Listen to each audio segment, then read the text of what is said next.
Catherine. Nice to meet you. And you Just a few months ago, most Il y a à peine Canadians quelques had mois, no la plupart idea des who Canadiens she n'avaient was. aucune But idée now, de qui Mariam elle pouvait Monsef bien is être. Mais set aujourd'hui, to Maria play Monsef a pivotal va jouer un role in their rôle lives. we need to make essentiel. sure that people Nous feel voulons like their veiller vote counts. à ce que les gens aient l'impression que leur vote compte. Mais comment est-ce qu'une jeune femme provenant d'une société aussi fermée que l'Afghanistan peut maintenant fréquenter les halls prestigieux de la colline parlementaire?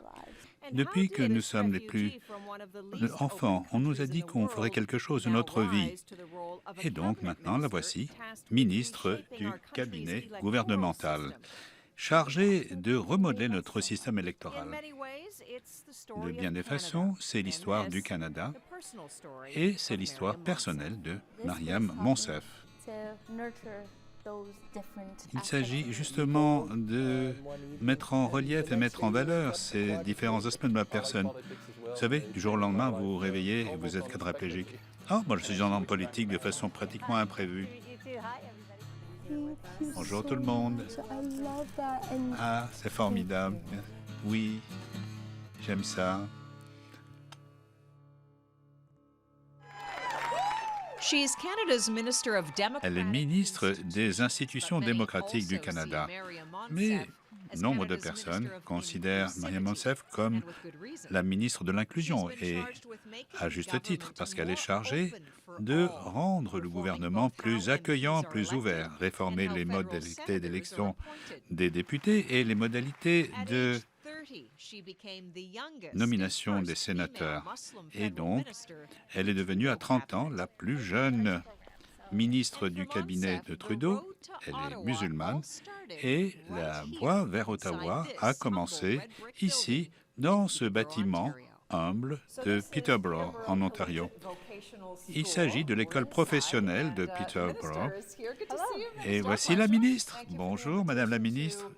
Merci de nous avoir invités dans votre ancienne école secondaire. C'est là que vous étiez en tant qu'adolescente et vous êtes rentrée à l'âge de 14 ans. Oui, oui, j'étais un petit peu agité, j'étais dissipé. Voilà, nous avons ici des peintures, des œuvres d'art.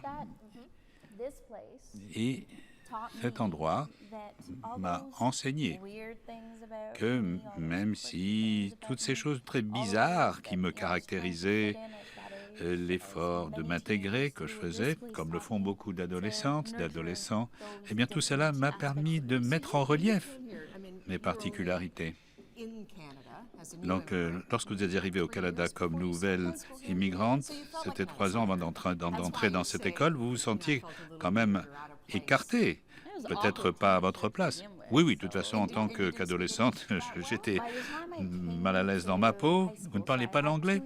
Mais j'avais eu 2 années d'anglais et donc, et tout d'un coup, alors que j'étais incapable de vraiment parler anglais, du jour, enfin très rapidement, j'ai commencé à être capable de m'exprimer. Et donc là, j'ai commencé à devenir atteinte de logorée. Je n'arrêtais pas de parler, en fait. Voilà ma salle de mathématiques, ma classe de mathématiques. J'étais 5 ans avec Monsieur Roberts, qui faisait parfois le poirier pour nous stimuler. Est-ce que ça allait? Oui, oui, j'étais bonne en maths. Et voici, donc c'est la 2e école secondaire en ancienneté au Canada.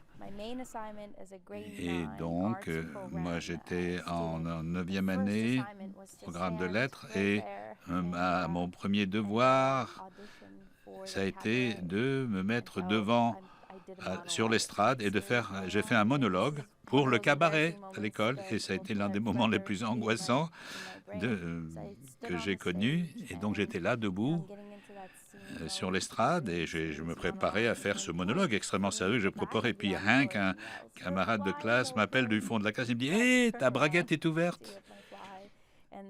Et donc, voilà, c'est comme ça que j'ai fait la connaissance avec faire du théâtre, être sur scène. C'est un peu le cas quand on est en politique. Monsieur le Président, le peuple de ce pays mérite d'être consulté sur une question. Merci. Est-ce que vous pensiez à ce que vous seriez un jour de retour dans votre école en tant que ministre du cabinet fédéral? Non, non, jamais, jamais. Were you even on student council? Mais est-ce que vous faisiez partie du conseil de classe au moins? Mais non, pas du tout. Non, non, les membres de mon équipe qui travaillent avec moi aujourd'hui, Lauren Hunter, elle est voilà inscrite sur l'un de ces murs parce que c'est quelqu'un qui avait organisé sa vie longtemps avant moi. Moi, j'ai mis beaucoup de temps à me trouver, comme on dit. Déjà, je ne connaissais pas la culture, je ne m'habillais pas comme les autres enfants, je ne parlais pas vraiment la langue encore.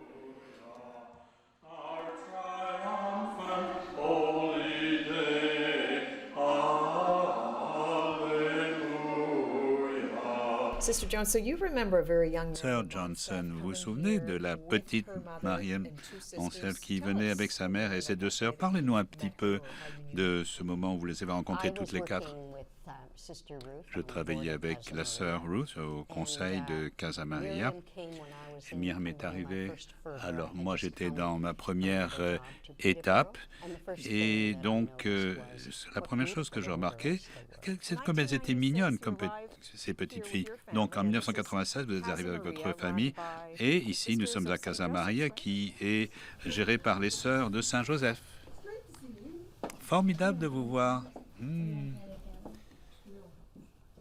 Oh my goodness. Oh. Je pense que c'est une bonne chose maintenant que ce soit rénové. Oh my goodness. Oh là! New carpet. Et une nouvelle moquette. Vous vous souvenez de quoi je me souviens? Votre maman au fourneau en train de cuisiner. Et puis tous les divans. Vous vous souvenez? Oui, je me souviens. Et moi, j'étais vraiment une petite fille agitée, hein, ça on peut le dire. Et un enfant gâté aussi. Et Dina, ça va faire 20 ans au mois de mai que j'étais là. Et tu marches encore? Et on marche toutes les deux. Oui, oui, bien sûr, c'est formidable. C'est passé en un éclair. Voilà. Alors maintenant, on rénove l'endroit. Et c'est l'endroit aussi où des gens comme la sœur Ruth nous ont fait comprendre que nous avions abandonné beaucoup de choses, de gens que nous aimions beaucoup, de traditions auxquelles nous avons été arrachés, mais qu'il y avait une communauté qui s'occupait de nous. Quel âge aviez-vous quand vous êtes arrivé ici? 11 ans. Est-ce que sœur Ruth était là? Oui. Vous vous souvenez de la première semaine de l'arrivée de Mariam et de sa famille? Oh, je me souviens de 3 petites filles absolument époustouflantes, tellement mignonnes, et une maman merveilleuse. Ah oui, ce serait bien si ma famille n'était pas là en train de me mettre un petit peu mal à l'aise, de me donner le trac. Alors maman... Voilà, maman, elle est arrivée. Et donc, elle posait des questions. Elle a dit, je voulais absolument emmener mes enfants, disait la maman, mes filles ici, mais je ne suis pas sûre d'avoir fait un bon choix. Et à un moment donné, la maman m'a demandé, est-ce qu'elle devrait porter l'habit traditionnel de notre pays natal? Alors elle a dit, à Toronto peut-être, mais à Peterborough, non, vos enfants vont vous faire remarquer, parce que c'est l'habit traditionnel musulman, le hijab. Et donc, elle leur a pas mis l'habit traditionnel à leur petite fille. Non, souvent, les sœurs ne parlaient pas l'anglais. Elles ont eu du mal. Mais elles étaient absolument gracieuses, affectueuses. Vous connaissez vous vous souvenez vous savez ce qu'elles ont traversé comme souffrance? Qu'est-ce que vous saviez de leur vie quotidienne? Au début, rien. Leur oncle, qui était donc de Peterborough, qui a demandé que Soraya et ses 3 filles, dont Mariam, soient prises dans notre foyer. Et donc, l'appartement était libre et elles ont été les bienvenues. C'est une maison qui est gérée par les sœurs. Quand vous êtes une jeune femme musulmane, d'une famille musulmane, est-ce que ça vous a posé problème? Est-ce que ça vous a un petit peu mise mal à l'aise? Oh non, je n'ai jamais remarqué qu'il y avait une différence de religion, même pas une seule fois. Et de toute façon, quand j'ai été élevé avec une optique générale de l'humanité, qu'il fallait se préoccuper du sort de son prochain et ne pas se comporter comme un imbécile. Et donc, et je pense que dès que les gens commencent à se parler d'une confession à l'autre, ils comprennent qu'ils ont tellement en commun. Et donc, qu'est-ce que vous avez appris des sœurs qui se sont occupées de vous, des bonnes sœurs? Oh, que tout irait bien, que nous étions chez nous. Voilà, c'est le centre des Néo-Canadiens de Peterborough qui a été établi à la suite des efforts qui ont été accomplis au niveau communautaire pour accueillir déjà les réfugiés vietnamiens il y a plus de 30 ans. Et c'est là que ma maman a reçu toutes sortes d'aides et de soutien pour trouver un logement ou la carte d'assurance sociale, apprendre l'anglais aussi. Donc c'est vraiment un endroit où on a été beaucoup aidé. Vous êtes quand même fiers qu'il y ait eu tellement de bonne volonté à Peterborough pour aider les familles comme la vôtre, mais aussi les réfugiés syriens. Combien y a-t-il de réfugiés syriens à Peterborough? Ceux qui sont pris en charge par le gouvernement, nous avons tenu un colloque hier soir, eh bien, nous attendons quelque chose comme 36 réfugiés parrainés par le gouvernement. Donc, et je pense en particulier à quelque chose d'important qui m'est arrivé. Et une chose importante qui a façonné ma vie, c'est l'histoire d'une jeune femme afghane qui avait eu une étude pour étudier la médecine, où elle voulait dans le monde, en Afghanistan. Et elle avait fait ses valises et elle avait dit au revoir à tout le monde.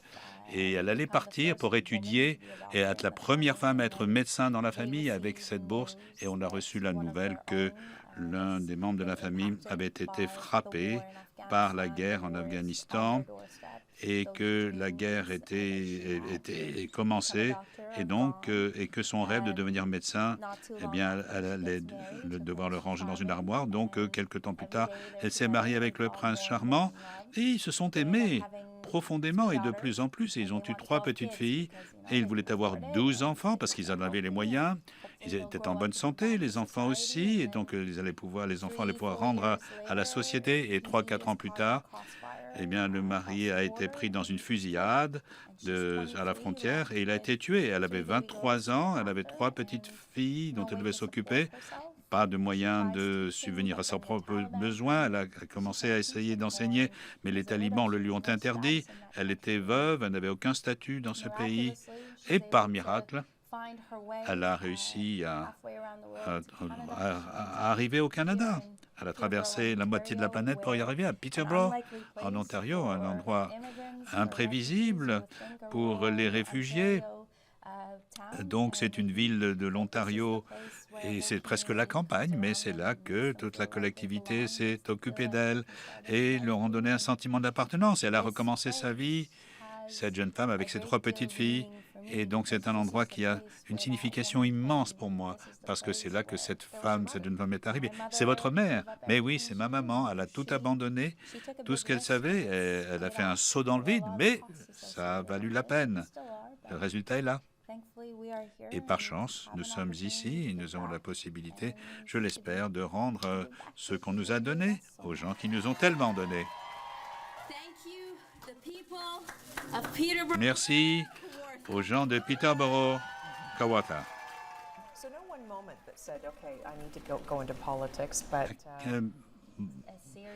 Qu'est-ce qui vous a fait accepter l'idée de vous lancer en politique? Vous pensez vraiment que vous pouvez aider les gens et changer les choses? Mais mon grand-père, celui qui a élevé ma mère et qui l'a poussé à devenir le premier médecin de notre famille, et donc il a eu beaucoup d'influence sur nous. Et l'une des choses qu'il nous a enseigné, c'est que, eh bien voilà, tu vas faire des grandes choses dans la vie. Et quand on lui demandait, mais pourquoi toutes ces choses horribles nous sont-elles arrivées, grand-père? Eh bien, parce que comme ça, tu apprends la douleur. Et quand tu grandiras, tu auras appris également à soulager la douleur des autres.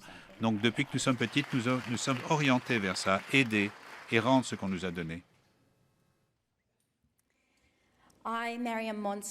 When you first learned Maria Monsef, a member of the Trudeau cabinet, bien, quand vous avez appris que vous seriez membre du cabinet Trudeau, qu'est-ce que vous a fait? Vous attendiez? Absolument pas. Et quand on vous a dit que vous seriez ministre des institutions démocratiques, est-ce que vous avez l'impression que c'était quelque chose qui était votre orientation fondamentale? Comment vous avez réagi? D'abord, je suis restée complètement frappée de stupeur et silencieuse. Et quand le Premier ministre m'a proposé cette responsabilité, je suis restée sans mots et j'étais vraiment dans l'humilité la plus totale. Et donc, je ne m'attendais pas à avoir cet immense honneur que d'être autour de cette table.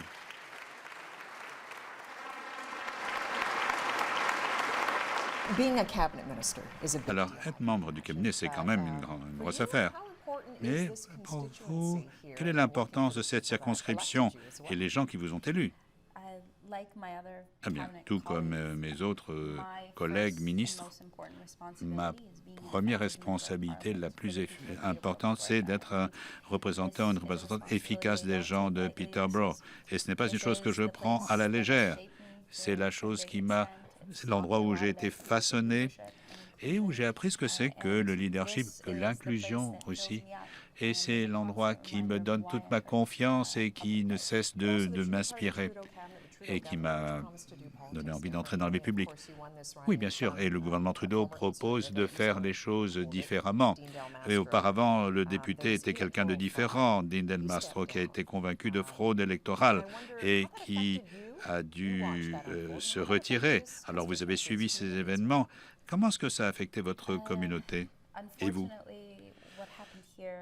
Eh bien, malheureusement, ce qui s'est passé ici, ça ne s'est pas passé seulement dans notre circonscription. Au cours des 10 dernières années, les institutions démocratiques de notre pays, la confiance que pouvaient avoir les Canadiens dans leurs représentants politiques, eh bien, tout cela a été érodé. Comment ça va? Ça va bien, merci. Ça va bien, merci. Content de vous voir. En général, je demande aux gens qui ont au moins 18 ans quelle est leur principale préoccupation ces jours-ci. Donc, en tant que ministre d'institutions démocratiques, on vous a chargé d'entreprendre cette réforme énorme. La réforme, est-ce une réforme électorale qui est votre tâche principale aujourd'hui? Qu'est-ce que ça veut dire? Qu'est-ce que ça comporte? Bien, l'idée de redynamiser nos institutions démocratiques, de leur donner un nouvel élan, ça va bien au-delà de la réforme électorale et simplement d'élaborer ou de choisir un mode de scrutin pour élire nos députés, par exemple le vote à distance ou le vote obligatoire. Non, non, ça va au-delà de l'élection des députés, de la sélection du Sénat.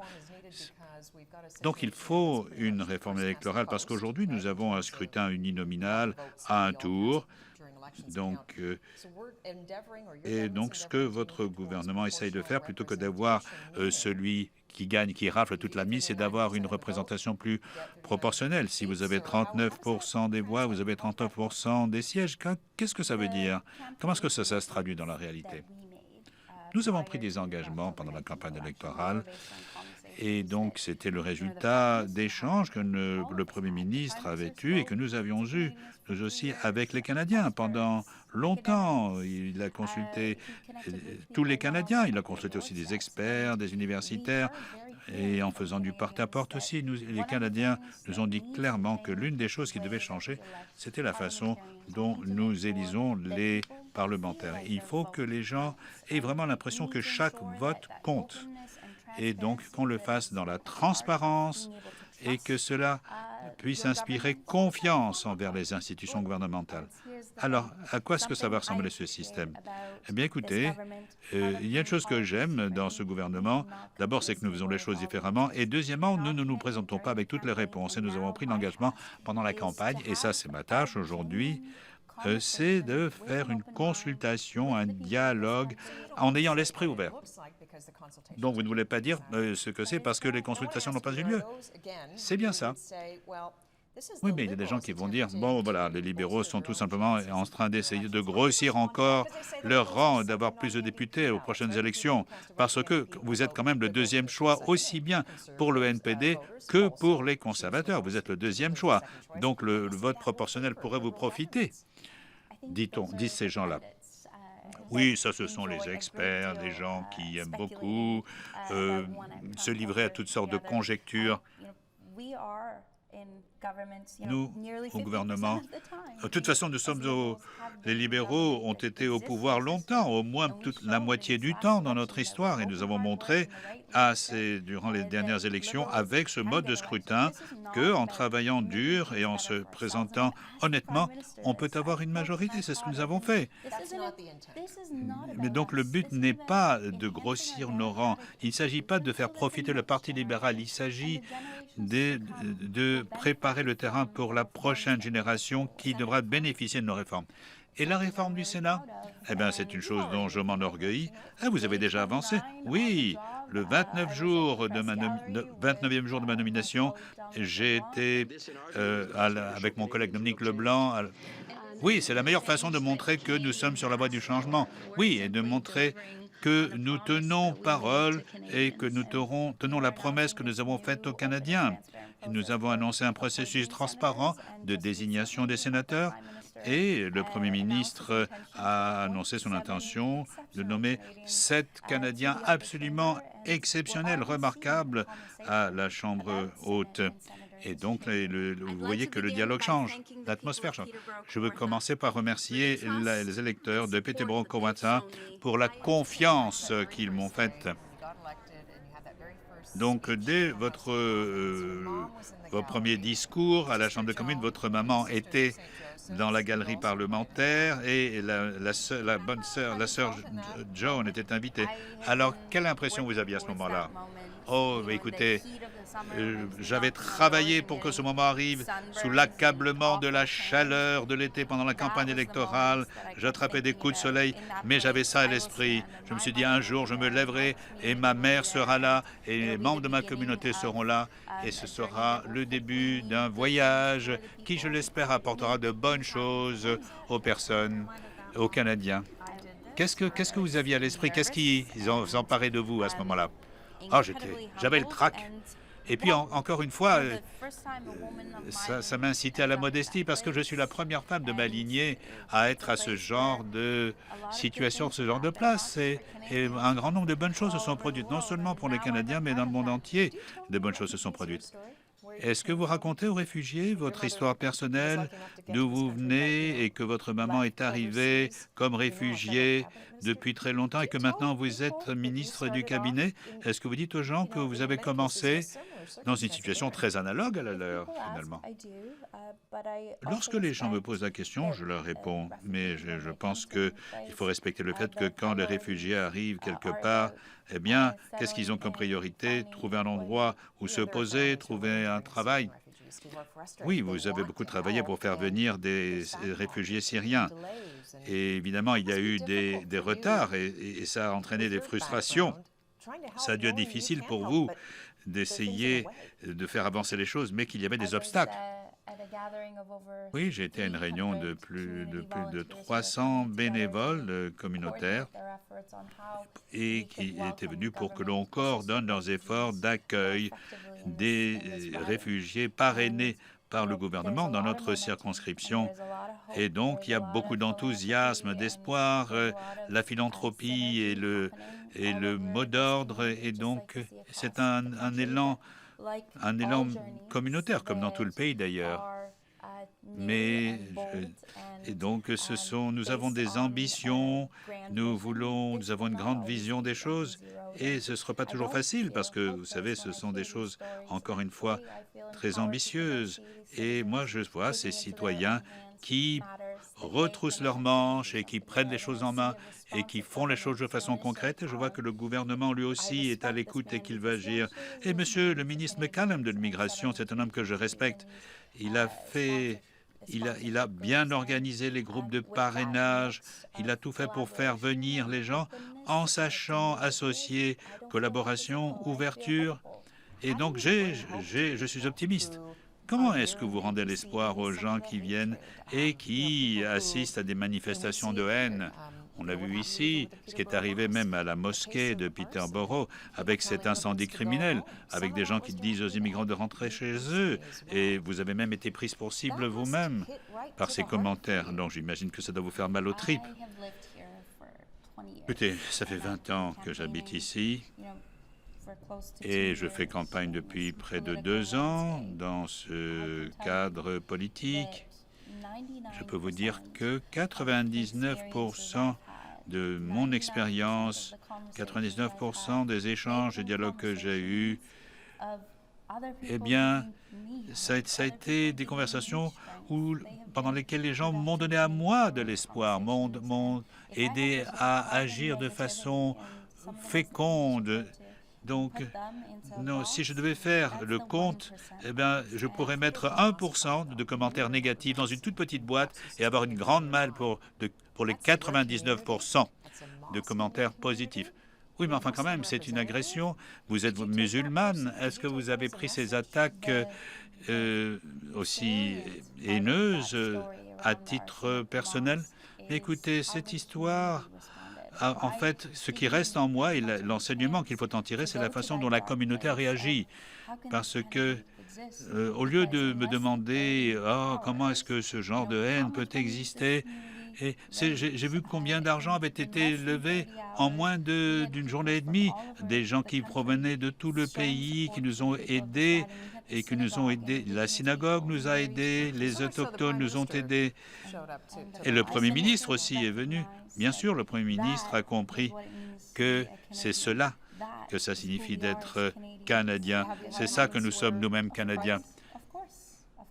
Et donc, je prenais l'exemple de Malala, ou celle qui a eu une balle dans la tête et qui continue, qui poursuit son travail. Alors, si elle poursuit, elle qui a subi ça, il est normal que moi je continue. Il y a bien des endroits dans le monde où les femmes ne peuvent même pas se sentir en sécurité si elles font de la politique. Alors, bon, en quelques mots, vous êtes vraiment quelqu'un de très connu, une figure publique. Quid de votre vie privée? Quelle vie privée? Bon, mais vous voudriez avoir votre propre famille, vos propres enfants? C'est un projet que vous nourrissez? Mais écoutez, je pense que le plus grand honneur, c'est d'être maman. Mais pour l'instant, j'ai encore plus d'enfants que je ne pourrai jamais en avoir à moi. J'ai une famille, des enfants, des amis. Et donc, peut-être un jour, dans l'avenir. Et qu'est-ce que vous direz à votre fils ou votre fille à propos du Canada? Je dirais, ne prends pas pour acquis ou à la légère les privilèges qui sont ceux de ta vie quotidienne. Ici au Canada, fais partie de la communauté. Et dans ce pays, tout est possible. Tout est possible. Je peux vous aider si vous voulez? Voilà, on y va, on y est. Non, non, il est en train de filmer là. Ah oui, il est en train de filmer. Voilà, attendez. On y est. Ah, vous êtes forte là. Merci. Merci. OK. Salut là. OK, merci beaucoup. Non, non, les photos ne sont pas fameuses, hein, franchement. Aux professeurs qui m'ont entouré de tant de soins et aux membres de ma famille qui m'ont supporté et qui m'ont laissé être moi-même. Bien, si nous devions retourner ici à la fin de votre mandat de 4 ans au sein du Parti libéral et qu'on vous disait qu'est-ce que vous auriez à avoir réalisé au cours des 4 dernières années, qu'est-ce que vous diriez? Je dirais bien, au-delà du fait qu'il faut tenir parole auprès des gens qui m'ont élu déjà, je voudrais espérer qu'à la fin de ces 4 années, notamment les initiatives de renouvellement démocratique, eh bien, j'espère que nous aurons inspiré et bien inspiré la prochaine génération de leaders, parce que souvent on n'entend pas leur voix. Ce sont des gens qui sont pleins d'activités, de dynamisme, et j'espère qu'on les aura inspirés. Et c'est ça le meilleur résultat qu'on pourrait espérer. Merci, merci de m'avoir invité. Merci, évidemment. Est-ce qu'on va encore regarder ce album de photos? Oui, d'ici 4 ans, peut-être.